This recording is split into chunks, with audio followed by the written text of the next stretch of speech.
Hi friends అందరికీ ఈరోజైతే మంచి రెసిపీతో మీ ముందుకు వచ్చేసాయండి. ఇదైతే టిఫిన్ అనమాట. రాయలసీమ స్పెషల్ అండి. ఇది రాయలసీమలో ఎక్కువగా చేస్తూ ఉంటారు. బొరుగులు ఉగ్గాని అంటారు. ఇలా చూడండి, నేనైతే కావాల్సిన పదార్థాలు తీసుకున్నా. బొరుగులు తీసుకున్నా, అలాగే పచ్చికరివేపాకు కొంచెము, తర్వాత ఎర్రగడ్డ, పచ్చిమిర్చి, టమోటా అండి. సింపుల్గా అనమాట. ఇంకా కావాలంటే చాలా కూడా వేసుకోవచ్చు, కానీ నేనైతే సింపుల్గా చేస్తున్నాను అనమాట. ఇలా కూడా చాలా బాగుంటుంది అనేసి.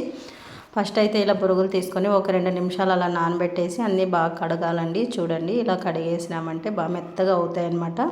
ఇక్కడైతే నేను కావాల్సిన ఎర్రగడ్డ అంతా తరిగేసుకున్నా, ఇట్లా చిన్న చిన్న పీసులుగా. అలాగే కరివేపాకు చూడండి, పచ్చిమిర్చి అయితే ఇలా చీల్చుకుంటే చాలా బాగుంటుందండి.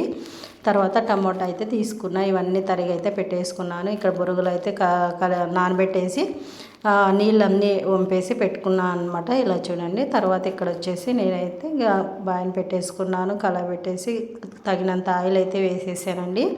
ఆయిల్ కూడా ఎక్కువ పట్టదు, కొద్దిగా కొంచెం జీలకర్ర మాత్రమే వేసానండి. ఎందుకంటే బొరుగులు కదా, కొద్దిగా గ్యాస్ ట్రబుల్ అలా ఉన్నా కూడా కొట్టేస్తుంది. అందుకోసం నేనైతే జీలకర్ర కొంచెం వేసాను. తర్వాత ఎర్రగడ్డ, పచ్చిమిర్చి ఇలా వేసుకోవడం వల్ల బాగా నూనెలో వేగుతాయండి. అవి తినేటప్పుడు మంచి టేస్ట్ వస్తాయి, చాలా బాగుంటుంది టేస్ట్ అయితే. ఉగ్గానీలో ఇలా అయితే మేమైతే ఇలానే చేస్తాము. ఇంకా చాలా 2-3 రకాలు కూడా చేస్తాము అన్నీ వేసేసి. కానీ సింపుల్గా చేసేదైతే మీకు చూపిస్తున్నాను. పిల్లలు కూడా ఈజీగా చేసేసుకోవచ్చండి. ఇది చాలా చాలా టేస్టీగా చాలా బాగుంటుంది. ఇలా చూడండి, ఇలా మగ్గిన తర్వాత అయితే ఇంకా కరివేపాకు, తర్వాత ఇక్కడ వచ్చేసి టమోటా అయితే వేసేసుకోవాలండి. అవి కూడా కొంచెం బాగా మగ్గనించాలి. చూడండి, ఇలాగా టేస్ట్ మాత్రం చాలా బాగుంటుందండి.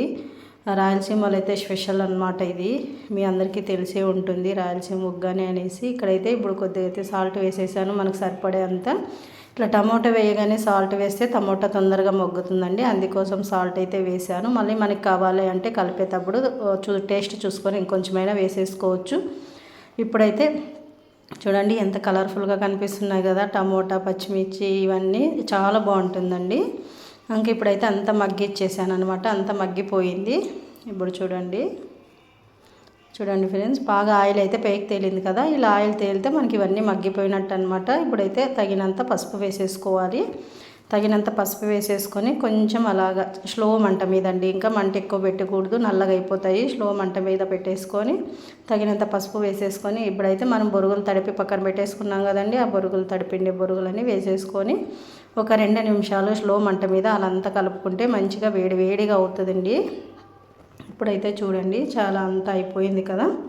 ఇలా స్టవ్ మీదే పెట్టేసి కలపాలి అండి. కొంతమంది ఏం చేస్తామంటే కిందకి దించేసి తిరమాత అందులోకి వేసి కలుపుతాము. అలా వేయడం వల్ల సప్పుడు అయిపోతుందండి అంతాను.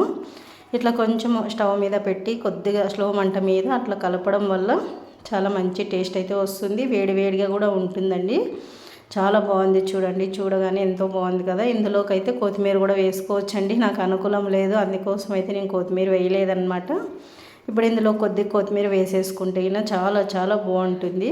ఇలా అయితే ప్రిపేర్ చేసేసానండి నేనైతే. ఇందులోకి మళ్ళీ బజ్జీ కూడా చాలా బాగుంటుందండి. మిరపకాయ బజ్జీలు అంటాం కదా, అవి కూడా బాగుంటాయి. కానీ నేనైతే చేయలేదండి, ఇంకా టైం లేదు, అందుకోసం ఇది ఒకటే చేసేసాను అనమాట. సింపుల్గా బాగుంటుంది అనేసి. ఇందులోకి పప్పుల పొడి అయితే ఇలా వేసుకోవాలండి. పప్పుల పొడి ఇలా వేసుకొని కలుపుకొని తిన కూడా చాలా బాగుంటుంది. మనకి బజ్జీ కావాలంటే కూడా బజ్జీ కూడా చేసేసుకోవచ్చు. బజ్జీ వద్దులే అనుకుంటే మనం ఇలా కూడా చేసుకోవచ్చు. ఇప్పుడైతే చూడండి ఫ్రెండ్స్, ఇలా ప్లేట్లోకి సర్వ్ చేసుకొని తినేయడమే. ఇంకా పచ్చిమిర్చి, టమోటా తగులుతూ ఉంటే చాలా బాగుంటుంది. తినేటప్పుడు పండుగ తగులుతూ ఉంటుంది కదా, అలాగే మన ఛానల్ మీకు నచ్చినట్లయితే